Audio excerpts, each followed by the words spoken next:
What it do? It's your boy Macadon, and yes, I am back with a video. It has been some months. It's been since February since I last put out a video. But I did have a video after that, but YouTube terminate the video due to copyright infringement. You know, it is what it is. Just had to move on. And like I said, it's been a while since I put out a video, but you know, once you log off of YouTube, life still continues. So I just want to say I'm well. There's nothing wrong. My life is good. I am enjoying my life. I am enjoying the summer. And so, you know, I definitely want to take the time out and make a video about this situation because it has definitely been on my mind. And I'm like, you know what? I'm very motivated into making the video. So here we go. So I want to speak on the tragic situation that happened this past Friday in Aurora, Colorado. You know, my condolences goes out to the victims of that tragic situation.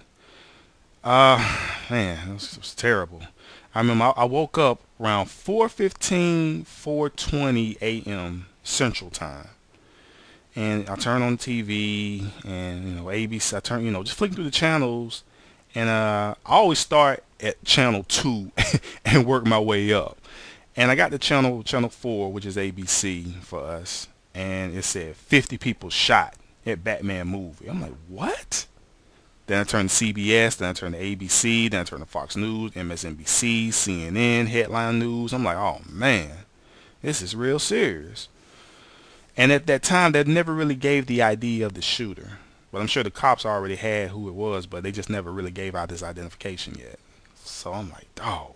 And it wasn't until the next day, Saturday, when I found out, when I seen the picture of the shooter. So I'm like, wow. You wish for something like this to never happen, but unfortunately reality is, the simpler way to put it, evil never sleeps. Evil never sleeps. So in this video, you know, there are a few things that I want to talk about regarding the situation. And you know, this morning when I woke up, I'm like, man, I just got to speak on it. It's just so much that was just in my head. I'm like, you know, I don't really want to go on a tangent. I really don't want to go into pointless rants. So I've jotted down a few notes to help me stay, you know, persistent, stay relevant to what it is I actually want to talk about. You know, I want to go into James Holmes claiming that he's the Joker, him trying to plead insanity, you know, what he was thinking, and you know, what strategies he's planning on bringing forth now that he's been caught.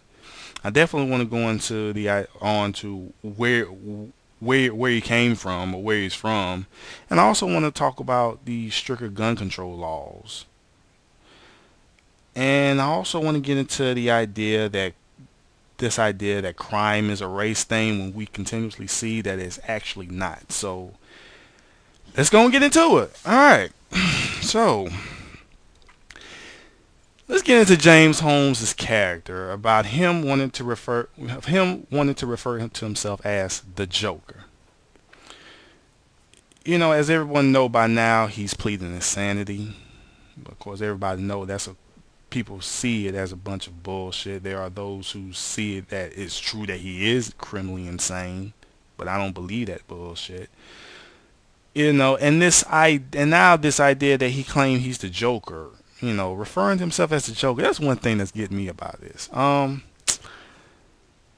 Okay. Well, we can't exclude the fact that he is a smart man. He got a bachelor's in neuroscience. Yeah, he lacked common sense. Yeah, he made bad choices, but at the same time, he is a smart man. Okay. As human beings, whether right or wrong, whatever actions we take or we getting ready to take or before we take them, we always have a plan. We always have a strategy. We always have a backup plan, whether you're playing sports or whether you're getting ready for work, or whether you leave from work, or whether you're getting ready to commit robbery. There's always a plan that's set in motion. And if that plan doesn't go right, there's always a backup plan. In James Holmes' situation, his plan of attack, he was going to go out and kill people.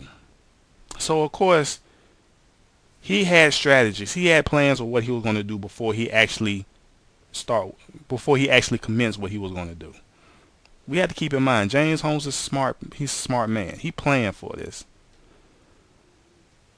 If he didn't plan, he would never have rigged his apartment up with bombs. So there was something going on. He knew what the hell he was doing.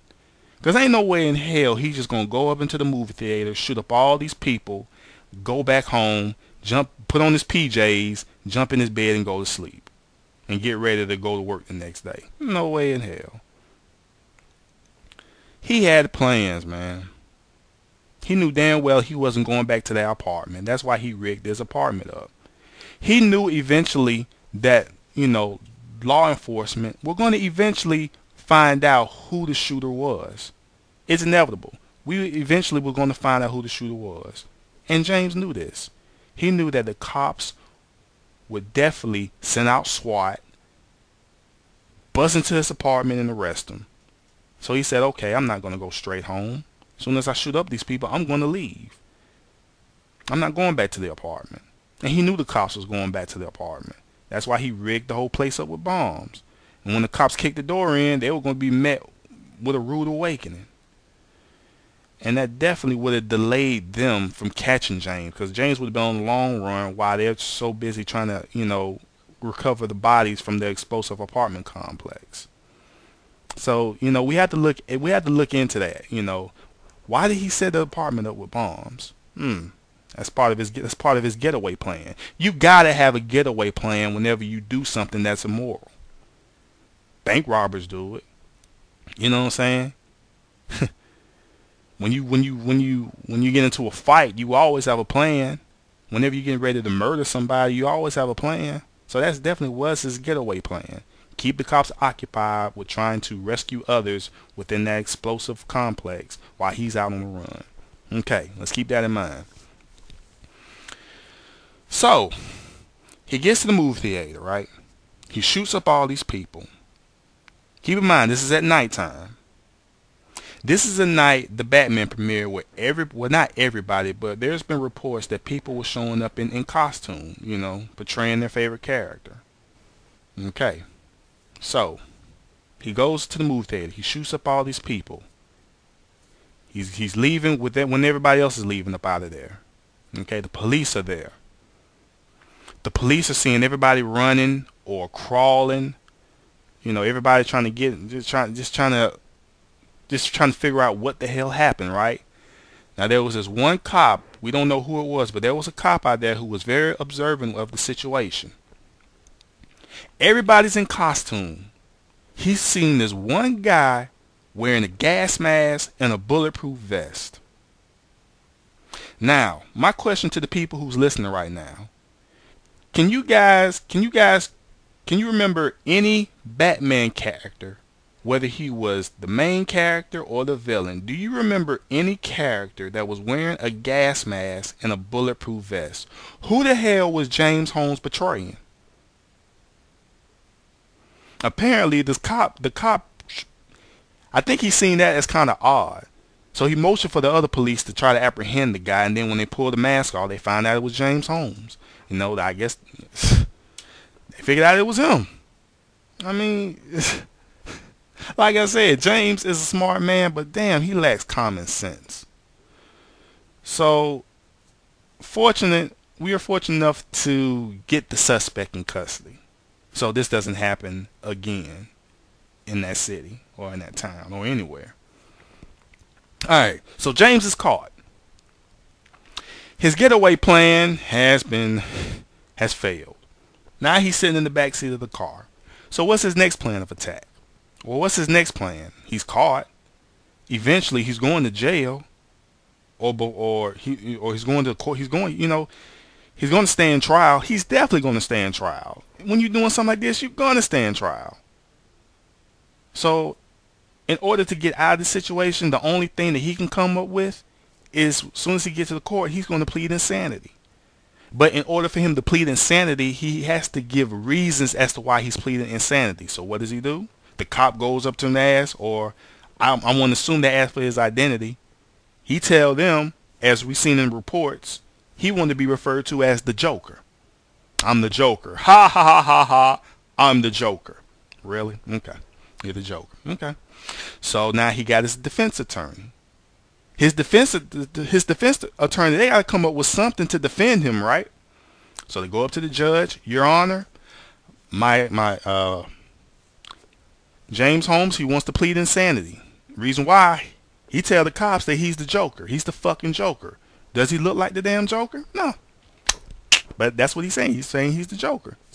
And James sitting up in the court, you know, acting like he don't know where the hell he is. Keep in mind, this is a man who has a bachelor's degree in neuroscience. This is a man who spent $15,000 on weapons. This is a man who rigged his own apartment, MacGyver mode, with bombs. This is a man who had a plan after he committed such acts. He had backup plan. He had a strategy. And when that strategy that he originally came up didn't work, he had to go with plan B. Once he get caught, I'm going to plead insanity. And by pleading insanity, why you're insane? Well, I think I'm the fucking Joker. But here's the problem with that. He referred to himself as the Joker. But if I recall, if you're the fucking Joker, why is your hair orange and not green?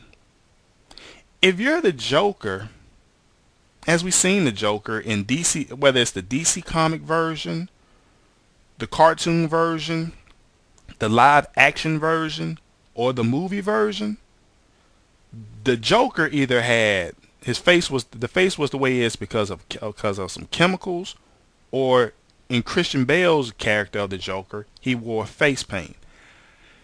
When James Holmes was captured, did he have fucking face paint? So how are you the fucking Joker? You claim you're the Joker, but you have orange hair with no face paint. Okay. Alright. Now, when we look at Christian Bale's character of the Joker, in the movie The Dark Knight, before the Joker commit any type of action against the public, or commit any action that would make the public fear him, he always gave warnings, or he gave ultimatums. In the Batman movie, in the Dark Knight, he gave Batman an ultimatum. You know, if he doesn't identify himself, he's going to start killing people. And who the Joker killed? The Joker kills the commissioner. The Joker kills the mayor. Right? When Coleman Reese, Bruce Wayne's account advisor, when he says that, you know, when he found out the identity of Batman, and he went on the talk show, and he was getting ready to reveal the identity of the Batman, the Joker called up to that talk show, and he said, if Coleman Reese isn't dead within the next hour, I will blow up a hospital. That's what he said. My point is, the Joker gave out warnings, he gave out ultimatums before he committed the action. Did James Holmes call any news station, any radio station? Did he leave an email or a letter to anyone saying that if my demands are not met, or I'm giving out this ultimatum, if you don't do what I ask, I'm going to start going to the movie theaters and start shooting people? So my point is, how are you going to reference yourself as the Joker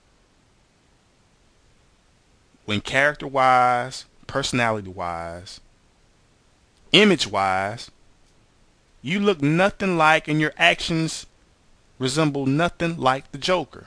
You have orange hair, Joker has green hair. You don't have any face paint, Joker has face paint. You never warned anybody or gave an ultimatum to what you're about to do. Here the Joker gave out warnings and ultimatums, and when they weren't fulfilled, he commenced the action. You went out and just did whatever the fuck you wanted to do without letting anyone know what you're about to do.